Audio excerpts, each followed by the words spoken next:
Like, yes. Yes, they can, Kobe. Open missing Lucian Nami has been fearsome. So now with the Aphelios already out, so you can't do Lulu Aphelios back into them. They re-pick up the Maokai here, which should be noted is one of the most flexible picks at the entire tournament. So this could go back into Odoamne's hands. They could obviously still flex it. And this is exactly what we're saying, because if you don't, then guess what? Hope and Missing are just going to pick up the Lucian Nami themselves. Okay, but they don't take the Nami because they don't need to go for it yet. They'll lock the Sylas instead, and it's Kalista Soraka for Rogue. And the Soraka for Trimby was one of the most lauded picks of the entire LEC, playoffs, right? So, do you want a fun fact about this bot lane? What you got? The first time they ever played this bot lane was in the finals. They didn't even scrim it. They just picked it. They were like, Soraka makes sense, but Soraka Kalista, they're like, And that's literally the first time that they ever played it. What a badass move. That's Chad right there. Chad, I mean, they're saying they're just doing the run back. Nah, I don't need that. They're doing the run back now, like from what they found success with in the finals. I think it's risky, but like, what options do you have left? You're 2-0 down. You got to take risks at this point. Exactly. Give me something different. At least we're not going to watch another Aphelios Lulu into it and a smashing there. But okay, so as expected, those bottom lanes fleshed out. Now onto the solo lanes here, though. They're trying to, again, for Rogue side, whittle down on those 3-6-9 threats into the Maokai. The tank killers. Fiora is paramount. That's a big one. Ooh. The Gwen was also a big issue, too. So I'm curious what Rogue think is the next biggest threat that 3-6-9 had, and if it's going to be the Gwen, because that would kind of funnel them into the double AP solo lanes. The Jarvan is up this time around, Kobe. We've seen it banned in Game 1 and Game 2. I wonder if Rogue will look to prioritize, or if they will in fact move this Maokai into the jungle. My expectations are that we're looking at a Jarvan Orianna combo here for Rogue. Ooh, baby, that could be spicy, but let's see what JDG is going to pick first. They banned away Larsen's Azir, so that's not an option here. Kanavi on the Viego last game, part of that level 3 super clean gank in the bottom lane. Got cut out a couple of times there.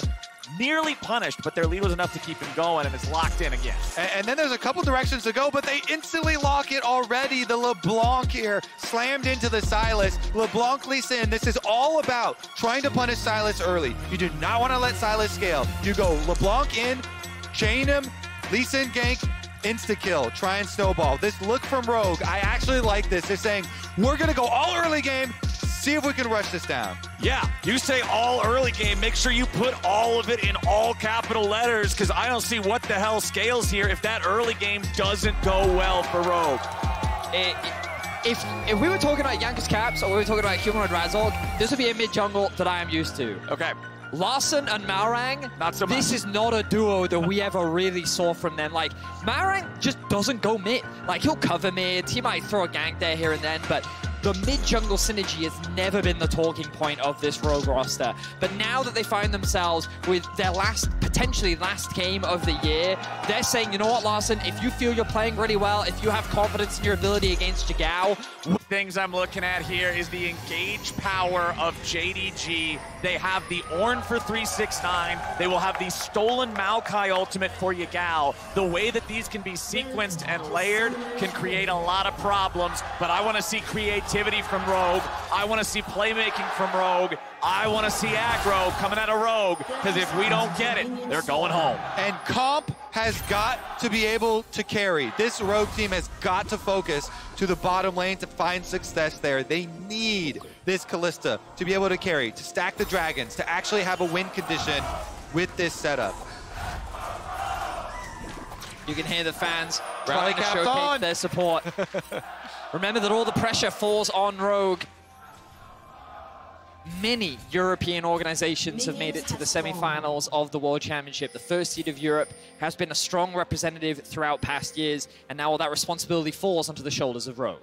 And as we're waiting for minions to collide, remember the Prime Gaming has given away 150,000, that's right, 4 zeros, RP to several lucky fans every single day of Worlds. Head over to primegamingworlds22.com to enter and make sure to put in today's secret code to get some bonus entries. But now we're ready to go. We got junglers both starting on their top half buffs, so they should both be pathing towards the bottom part of the map. Kobe, can you make the minimap larger for me, please? Because I have to highlight this you. early ward. Look at this ward dropped on the Wolf Camp and the red buff this time. They've caught on to what Malrang was doing, and they're like, let's see if we can get information on where he starts this time. And again, he usurps them. He says, no, you will never know which camp I am starting at. This is the funniest game of Battleship I've ever seen. They miss again. Malrang is too good at Battleship. Starts over here, blue buff prompt. Eventually, though, he's going to have to go to 1 with vision on it. Is he going to get spotted? Here we go. Dun, dun. Direct hit! All right, they found him. Malrang has been spotted on the Wolf camp, so JDG at least know what's going on. B3. Is Kanavi already in the bottom half of the map because he didn't clear his Krugs, only did a 2 camp clear in the top side, so he is a bit ahead of Malrang in that respect. As you can see, Larssen just jumping underneath the turret and immediately snapping back, having to play this matchup aggressive, having to get this set up so that he can work together with Malrang to build these leads. But you're seeing Kanavi walk over a ward here. He's looking for a potential play. He flashes into the tri-brush, but he's spotted. He's found. It's no summoner spell, but it doesn't matter, or does it? Kanavi in trouble. Malrang with a sonic wave, but the resonating strike don't hit right. And Kanavi, he lives.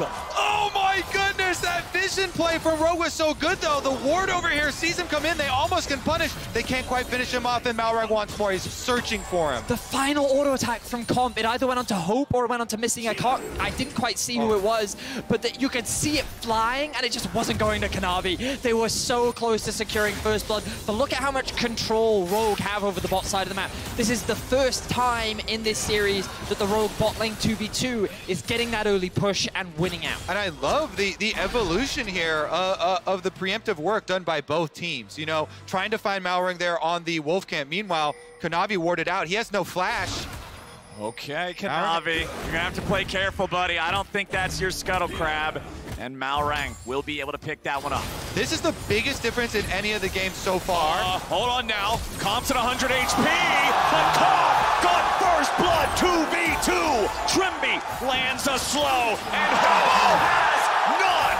A double kill to the Rogue AD carry. Comp had to win, and they do it for Rogue. Vetty, with their backs against the walls, a must-win game for Rogue. It is a double kill for Comp early. This is the Comp I am used to. This is the man that would win his lane domestically. They know they have the heal. He cleanses the ignite. He sidesteps the damage. Hope flashes back in. And then they know that with the support from Soraka and the consistent healing, the slow is applied. Comp lands the Q. Double kill for the bot lane of Rogue. The Trimby Soraka strikes again. Healing him up, keeping Comp afloat, hitting the slow to keep him in range, and both of the kills going into the hands of the Kalista. This is going to be a big problem for JDG. So again, the game plan, refocusing on Rogue's plan to win, their win conditions, stacking these dragons off this bottom lane focus here with the Kalista. You have the Rend plus Smite combination to actually implement this control. Well, Rogue now need to do the tried and true mid into bot. For anyone that is very familiar with any LeBlanc Lee Sin lanes, typically what you do is you oppress the mid, you throw out ganks, you get their flash, you do everything in your power to put as much pressure as possible, and then you transition that pressure from mid into the bot lane, especially with a winning situation like this, with JDG having no summoners bot. And look at the CS lead that Larssen has been able to build in mid lane. We talked about how he was feeling himself in the matchup against Yagao, and already in this matchup, he is putting the pressure on. Yeah, the LeBlanc against Sylas early on, very abusive in the range. Also, though, every time we've seen this Ornn matchup into Maokai, the Brittle just so good here, abusing the Maokai early on, getting a CS lead here as well. 369 once again with another good pick here into Odo. But that mid lane, if they could get the flash off of Yagao and open up the LeBlanc to roam bottom like you're saying, that would really further along their dragon efforts, and Malrang's already here. Malrang and Kanavi will find each other here in the brush. Malrang with an instant snap trade there. Meanwhile, back in top, it's 369 getting feisty on him, forcing the flash out of the Maokai. Yeah, good job there from Odo, flashing away. You have to flash the last bit of the W of the fire coming out, or else you get the Brittle on you again, and it's the big combo. Larssen and Malrang, here they are. It's LeBlanc, it's Lee Sin, it's the rotation bottom, but they know that JDG JDG is going to be expecting this. Instead, they're going to turn attention right back over to Yagao. They will not be able to lock him down or find the kill. That was so close, though. The chain going wide from Larssen there. Still, they get the flash off of Yagao. It should be a start on the Dragon. Dragon itself is leashed the Sonic Wave to pull it out of the pit. They do have the control ward in the back part of that. They've got Scuttlecrab vision. They've still got that control ward protecting up towards mid lane as well. And with the control of bot lane afforded to them by Comp and Trimby, this will be an easy first Drake take for Rogue. I'm just... as someone that's been casting Rogue for the last year, it's, oh my god, Larssen, he could kill him here. Deciding not to overcommit, doesn't have any more cooldowns left, of course, not running the Ignite. I just always assume LeBlanc's run Ignite. But now we see Kanavi looking to attack. He knows that odoamne has no flash. Odo has the ultimate, though. He's just going to sacrifice this farm as they trade in mid. Okay, Yagao's trying to get a little spicy here. He snaps back to where he started with the stolen distortion, so Malrang's not able to find a punish. odoamne goes right back underneath the tier 1 turret here in the top side. It is already 2 plates taken at 7 minutes by this Ornn. Malrang's going to find Kanavi here on his own blue buff, and now we're going to get into a jungler versus jungler scrap. Kanavi, 400 HP. They want to fight over this buff. It is secured by the Viego, who now has his ultimate. He will still walk away. They know that Larssen is still hanging around nearby, but Kanavi can turn attention back up to the top lane if he wants. Maokai's still very low mana, but has healed up. Yeah, simple little smite timing difference there, allowing Kanavi to get the level 6 off blue. Yeah, I'm honestly surprised Malrang didn't commit harder onto the fight with Kanavi. There must be something here that he saw that I didn't. You see more trading down towards the bot side. Hope used the E. Hope's in some trouble. He gets out, but it costs his flash. Comp using his to try to make the move too. There's a window here where they could actually look to dive. Kanavi being on the top side of the map, they know exactly where he is. Once again, though, Rogue sacrificing this early Herald because they want to try and keep the pressure up here in the bot lane 2 versus 2. Okay, Hope's once again silenced. I love the Soraka silence, man. It's one of those things that's so difficult to deal with if you're not used to playing against it. It's a rare mechanic in the game as Yagao steps right into the brush. It's an alley-oop, but where's the rest of the damage? Yagao stays alive. He keeps fighting. 1 versus 2. The JDG mid laner is just an absolute titan here in this fight. 369 will solo kill odoamne, and Yagao will walk away from the Rogue ambush in mid. And the JDG solo laner standing tall here. 369 lays down the hammer. What the hell happened there? Like, the top lane thing, we saw 369 just bullying odoamne all lane. He's just getting the better of the matchup, but that should have been a kill onto Yagao. The fact that it wasn't, my mouth is agape right now. I have no idea. So we're going to watch back on this little skirmish up towards the top side. I hope we also get to see what happened in mid as well. Of course, odoamne not having the flash available, and JDG just, or 369 rather, playing very well. Yeah. Does have the flash available, applies the slow, gets the last auto in with the grasp proc, and that's enough to get that kill. But Larssen, like, I don't know how he did not get that kill. That seemed like a surefire kill onto Yagao, and the fact that he walks away with that, Rogue should not have let that happen. We've got 2 mythic items in the game, and they are owned by the 2 men topping that gold chart that's on your screen right now. The Immortal Shield Bow for Comp, the Frostfire Gauntlet for 369.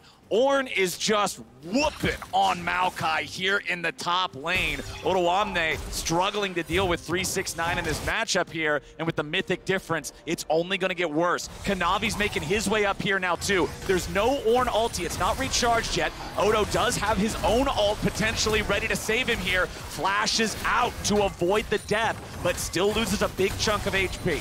JDG heavily investing in the top side of the map. They know that there's very little that they can get back from the bot side. If they try and force something, there's a good chance that Comp and Trimby can just get even more. So instead, they're trying to open up this top tower, which they'll do. Funnel more gold into 369, but also into Kanavi, another carry threat. Malrang now hovering around. We need to see Larssen roaming from mids to top if they want to try and win this. Sonic Wave over the wall. Malrang's ready to join. odoamne gets the heal from the wish of Trimby. JDG will not be able to get the Herald into the second turret for another charge. 369 only just now about to get that cooldown back on the Call of the Forge God. So now we turn our attention to bottom lane again. The culling fired out by Hope.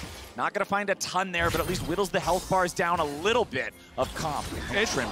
It's so funny. I usually love these games where there is top side carry versus bottom side carry. It's just funny that in this case, it is 369 on the Ornn, the tank, assassin, range DPS, mage, cleric champion that is doing the carrying. Oh, the root. though. It's still hit, but they don't have the follow-up to guarantee the kill there onto Yagao. Meanwhile, back in bottom, Trimby still working with a little bit of an injured health bar. Comp continuing to chase these guys forward. There's the Nami ult, there's the bubble, but there goes Hope, and it's Comp getting another one. 369 makes his way into the bottom lane now as Trimby looks to protect the carry. 369 goes in again. The bubble locks him down, but Comp stays alive long enough only to be killed by Kanavi. Malrang and Trimby trying to get away. They will manage to retreat as kills are traded 1 for 1. It does not matter what 369 plays at this year's World Championship. He will find a way to carry on anything.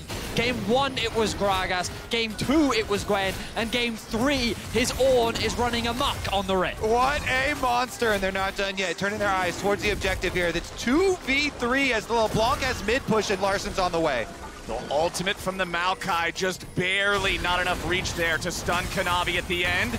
369 coming in. We're going to have ourselves a smite fight. Trimby's dead first, and Kanavi's going to get the kill. The Drake is claimed by Rogue, and now Oruamne has to try to get away from 369. Kanavi goes over the wall there with the Heartbreaker, but the damage doesn't connect onto the Rogue top laner. Maokai makes his way back underneath the turret, but will it be enough with 369's low health bar? Yes, it will. Nice little bit of thievery there for Rogue to be able to get the dragon for themselves, and the teleport in, though, might be a teleport into death. Larsson's got to get out of there. Yeah, Larsson is immediately going to decide against that one as JDG have plenty of manpower down here in the bottom lane. This is going to give Hope a chance to catch up a little bit in the gold. You can see he's down 1,400 compared to his counterpart. Now, with some of the JDG players back, Larsson sees the opportunity to step forward, clear out the wave. Malrang and Trimby, they're going to run right past the control ward there. Larsson's in a lot of trouble. Larsson gets away. The Wish heals him back up a little. Malrang's ready to go. Alley-oop! Larsson gets the kill.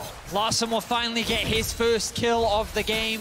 And Hope overextending a little bit down on the bot side of the map. He didn't have the support from the jungle that he typically has.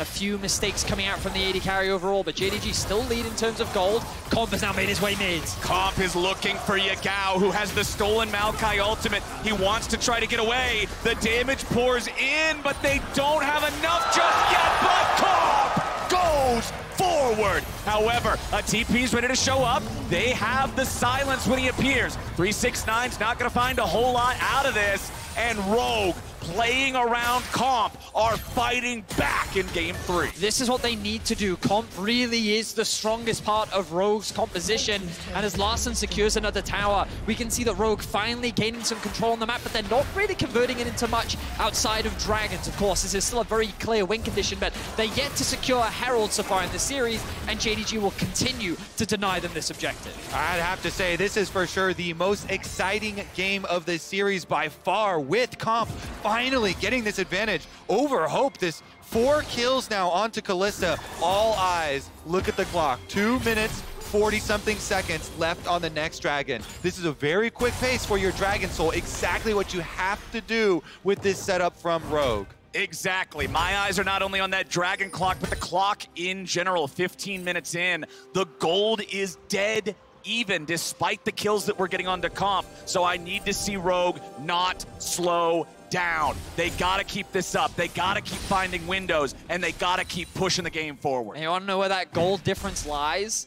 It's the top jungle once again. We saw it from them in Game 1. Kanavi and 369, this power duo. Even when they were on the Gragas and the Graves in Game 1, they're on champions that can look to carry in a very similar way here in this game. And 369, the best thing from JDG's perspective is Kalista is arguably not the best tank killer. She doesn't really build that many armor penetration items. She can build a lot of Ren stacks up against them, but this Ornn is going to be a menace for Rogue to deal with, especially with only a LeBlanc and a Kalista on their side. Yeah, and you can already see Larsson, you know, going with the Leandries here, trying to help out somewhat in some of the frontline killing there, because 369 has been all over this map, trying to take his advantage from topside and pick up the rest of JDG to get back into this game. You think of a roaming top lane carry showing up all over the place. Generally, you think of Fiora, you think of a Jax, you think of one of these fighters, right? One of these main character types, but instead, nope. Just Ornn having a good old walk around Summoner's Rift, showing up to cause some chaos. Comp still mid, Trymbi always right beside him. They know that they cannot leave this Kalista vulnerable, ever. I mean, yeah, you guys saw it on your screen. Kanavi has like the highest gold on the side of JDG. He's almost completed his Blade of the Ring King. He's in a prime position to be that carry threat once more. And you look at Malrang's itemization, only an Umbral Glaive. Last time, in the last game he was playing this Lee Sin, he was running the Turbo Chem Tank. So he's just looking to be that front line, and JDG, they're not slowing down with their aggression. JDG ready to summon the Herald here in mid lane to take out the tier 1 turret. You saw as Rogue was clearing through the jungle, the Wolf camp, they were all left at 1 HP for Trymbi to take them. I believe Rogue is trying to get him his mythic item online in time for this fight, and right there it is. There's the Moonstone. And look at this sweep here from JDG. Kanavi goes into the jungle before the dragon arrives. 30 seconds before him, JDG sweep away all this vision that Rogue had behind the dragon and replace it with their own wards. Very quickly and nicely done for the setup here. And now JDG setting the stage for the fight over dragon number 3. They really want to deny this stacking from Rogue. It's really been the name of this series. JDG and their objective setup combined with their team fighting has been unrivaled. It was what allowed them to get the better of Damwon in the group stage, and they're getting the better of Rogue now. But this is the best scene, the shape of Rogue we've seen so far in this series. Let's see if they can get a good fight against the LPL first seed. It's got to be on Comp to do the damage. Yagal's going to take a little bit of hurt there from Larssen in the bottom side, but Trymbi getting caught out here a little bit. Comp saves him there with the ulti, but now that is one of those bailout mechanisms not available for the ensuing fight. 369, keep your eyes on him for the big engage. Comp's going after Hope. Comp thrown up into the air. Comp is down, and JDG make it a double. 369 and Yagal both hit him with those big ults. The Ornn ult and the stolen Maokai ult. Comp gets annihilated, and that means JDG will put a stop to the dragon stacking. Comp had no flash, there was no ultimate to take Trymbi to safety. JDG are just team fighting gods. We talked about the threat of this Sylas when played into the Maokai, and they showed it once again. Larssen goes over the wall. They don't want to give this away. They shut down the enemy jungler. Malrang looking to secure the Drake now, but he's going to be killed. No junglers, one Drake. JDG still get it. Oh my goodness, my heart was beating there as every jungler going down. In the end, they pick it up anyways.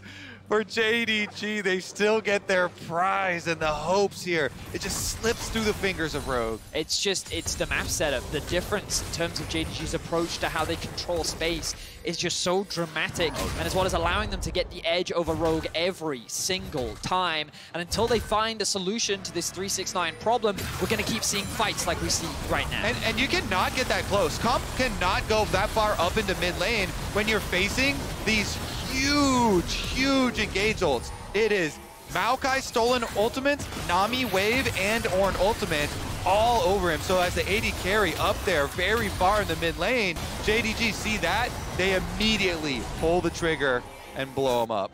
JDG are so ruthless in the team fights, and they're going to continue to look for opportunities. Frustration really starting to mount on the shoulders of these Rogue players. Of course, this type of situation, Rogue, they have been able to find one reverse sweep against Fnatic earlier on in the year, but this team is not known for their reverse sweeps. With the pressure continuing to mount and perhaps their world's journey ending, they're going to have to pull out all the stops to have a chance to go toe-to-toe with the LPL first seed. The pressure continues to mount, and the clock continues to tick forward and forward and forward. Ornn continues to scale. JDG continues to scale. And remember how much we talked about this is all in on early for Rogue. They all in on the early comp. It goes better than any game, any look we've seen for them so far, but they're still down 1,500 gold just about 21 minutes in. Things are looking tricky here for the European team. 369, he sees them go right into the river, and they're ready to go. JDG firing off a tidal wave now from the Nami, but Rogue do a good job disengaging. Yeah, great silence this time from Trymbi. Hits 369 so he can't reactivate the Ornn ultimate and find that pick for themselves. Regardless, though, it's still a split push victory for JDG. Yagao on the bottom side. That Sylas gets the tower and gets the wave all the way into secondary. Rogue have 2 teleports, and they're not leveraging either of them. Yagao has all the time in the world to push this bottom lane all the way in. The top lane is also slowly pushing in their favor. Like, JDG are happy to have Rogue just sit here in mid lane and waste time. And the ultimate from 369, I'm not even sure they were trying to force any fight. They were just trying to look for summoner spells, maybe burn a couple ultimates. Overall, JDG had way more control over the map, and Rogue, they feel like desperation is starting to claw once again. They're kind of looking for that fight that they just can't find. And it's such a problem because you cannot afford to have a bad call, to have a bad fight. I feel like one more big slip up and they're totally going to lose any sort of a handle, any sort of a chance on this game. So the next moment that happens, it's got to be a good one. Here for the side of Rogue, we still want to see some of that teamwork out of Larssen, out of Malrang to find these targets to blow somebody up, but it's just not being dialed in enough as Trymbi will be forced back out of his own jungle. Sonic Wave from Malrang doesn't hit anybody. And this is where we start to see that JDG vision choke that we've seen twice already today in the previous games. Exactly. They're setting the stage for the Baron bait. If they can make Rogue funnel into them through these smaller corridors, then guess what? You cannot even dodge Ornn ultimate, Maokai ultimate, Nami waves. There is no more space for you to go for. Rogue trying to make a power push back in to get a little bit of security for themselves. And while Rogue look to fight for vision, keep your eyes on Yagao. Once again, every time Rogue is somewhere on the map, he's on the opposite side looking to funnel in a little bit more vision. He's now got 2 items fully completed. He also had a bit of an XP advantage over Larssen now because he spent so much time in the side lane. Look at how JDG have moved their vision from the top side to the bottom. All the setup for the dragon spawning in 45 seconds. JDG have such a good understanding of how to play the map and basically get Rogue to dance to them. And Yagao is also playing this side quest to find Maokai, mark him, steal that ulti, now go in and see what you can do. Odoamne tanking up for a long time. Yagao's still here on the front. The bullets fly out, and Rogue tries to get back. Comp is immediately forced to save Trymbi yet again, so that spell will not be available when the fight breaks out for the Drake here in 20 seconds. JDG get themselves back. Kanavi still waiting on top of a ward, gonna clear that out now. E2 from Yagao, not going to find Malrang as Comp goes in looking for the damage, but Yagao goes over the wall. Comp is low, but Trymbi's able to save him. Larssen has no angle into the fight. Kanavi still waiting on the wings, waiting in that smoke, looking for an ambush opportunity as Rogue stay together. Larssen jumps in, he snaps right back out. Yagao stealing away the wish now to be able to bait Rogue in a little bit further. We'll see if Rogue can make it happen. Larssen goes for the damage! Larssen gets Hope, and Rogue have a 5v4. Malrang backing up, 369 jumps in, but now he's silenced. Rogue are on the attack, and 369 is on the retreat. They can't get Kanavi into the fight now either, and JDG have been found out! Larssen goes on a rampage, and Rogue go right for the Drake. When Larssen needs to come up clutch, he goes and does it. Finding a kill onto Hope. The man was not expecting that electrocute pot to secure that kill, and Rogue now find themselves at Soul Point. Larssen does it! 4-0 on the LeBlanc. What damage there, following up the second kill onto 369 and securing a Rogue, the Dragon Soul Point.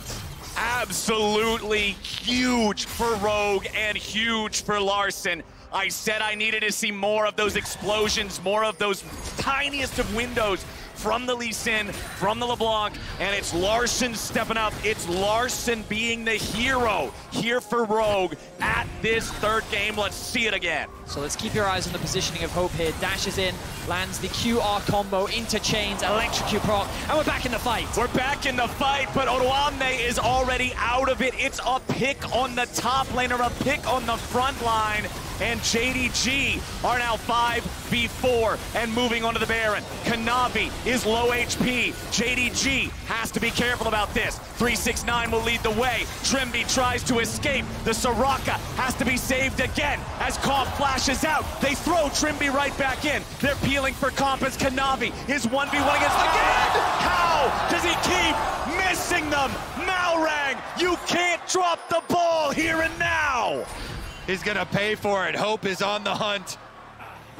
Hope's looking for him, and he's gale forced. Malrang getting caught there, but now 369 is forward on his own.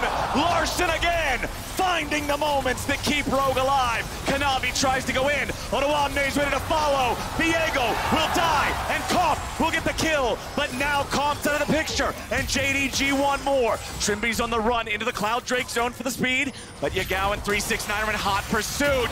Yagao catches up, and Trimby goes down.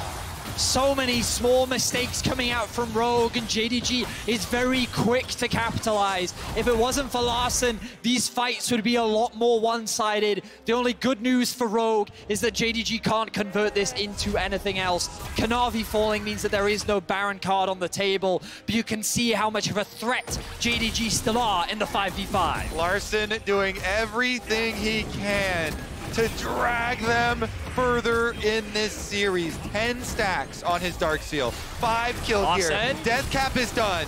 Hope he'll survive on that one. The chain from Larssen not connecting. Enemy AD carries at half HP, so Rogue are confident enough to push out the rest of this wave. Larssen is just fighting his heart out to stay alive here. You can see the initial fight. Remember that it was Odoamne that got picked at the start, and Rogue is just trying to run away. Comp basically flashes in a straight line, but the ultimate is good to buy them space. Then we see Malrang. This is an opportunity for a kill, and he misses the Q again. The pressure getting to Malrang. He ends up losing his life off the back of a Gale Force from Hope. And then the fight continues. Yeah, down through the mid lane, they find the knock up onto the Soraka, but missing here. Too close, so Larssen assassinates him. Then on the distortion back, they think they can actually chase him down, and that kind of baits Kanavi in to dying in the end as well. It's just that the further chase through here with both carries up, Yagao and Hope running behind 369, they can chase forward into the jungle. Yeah, that's a facepalm. That's a rough one there from Malrang. You know how much you want to be able to secure those things, which should be guaranteed with the kick into the queue. But it's now a little bit over 1 minute before we get to what would be the soul if Rogue would get it. But I will say that what a performance from Larssen 2 years ago when he debuted on the international stage. There was so much criticism around him, so much skepticism that he wouldn't be able to compete internationally. And the whole perception around him is that he's only a control mage player.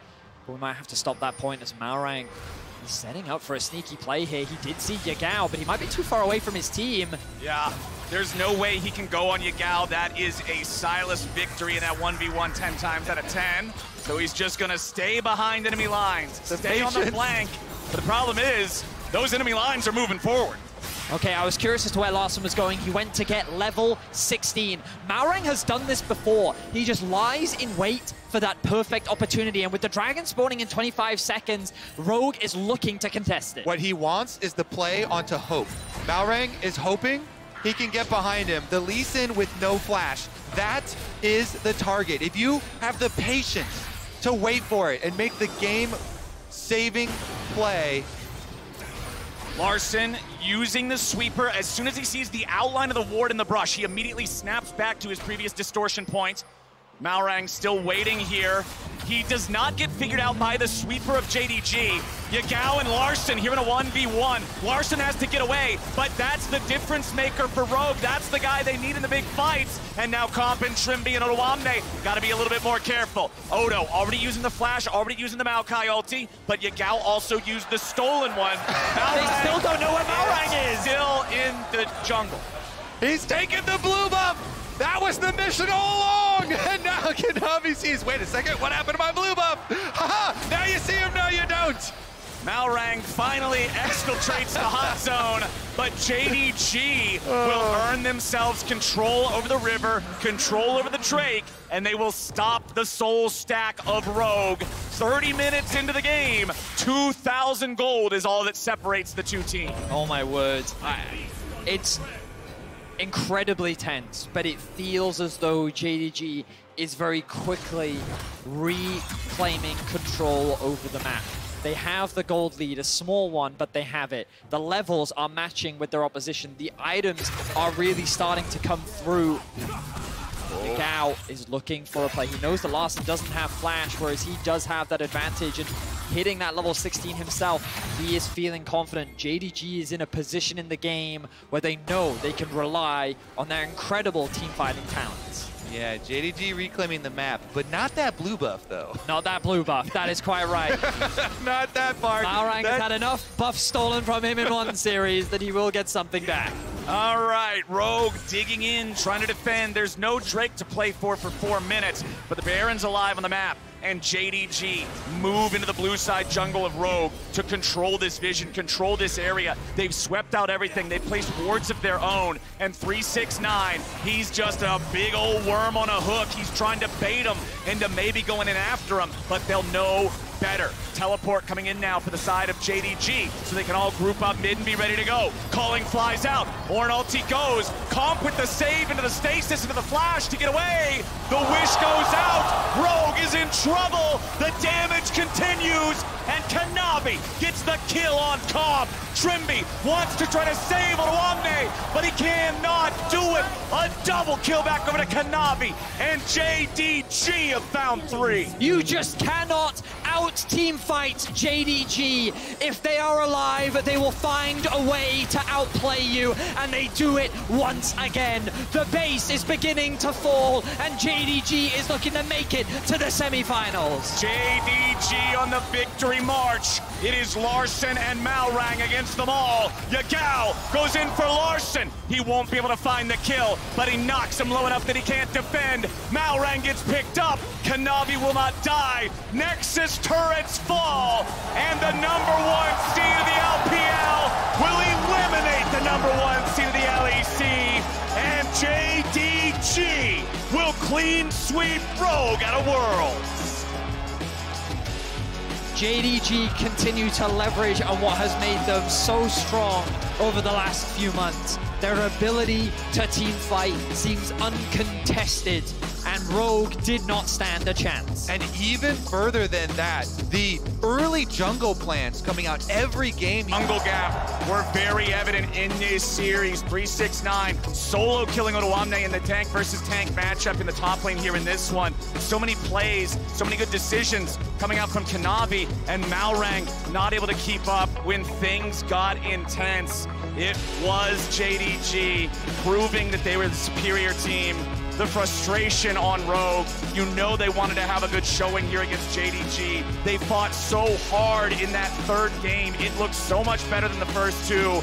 Comp finding the advantages in bottom. Larssen finding the picks in the mid game to keep them alive, but it wasn't enough. It really was a statement game for Larssen. I've never seen him play like that. He was so aggressive, he was so confident in his own abilities, and while they do end up falling short today, there's a lot for these players to be proud of. Rogue, they're a roster that has consistently been underrated. The fact that they're able to win the LEC title was something that no one really believed, and as Europe's first seed, they couldn't overcome the LPL's first seed, but they still had a very strong show. Rogue will take their final bow of the World's 2022 stage. This will be as far as they go.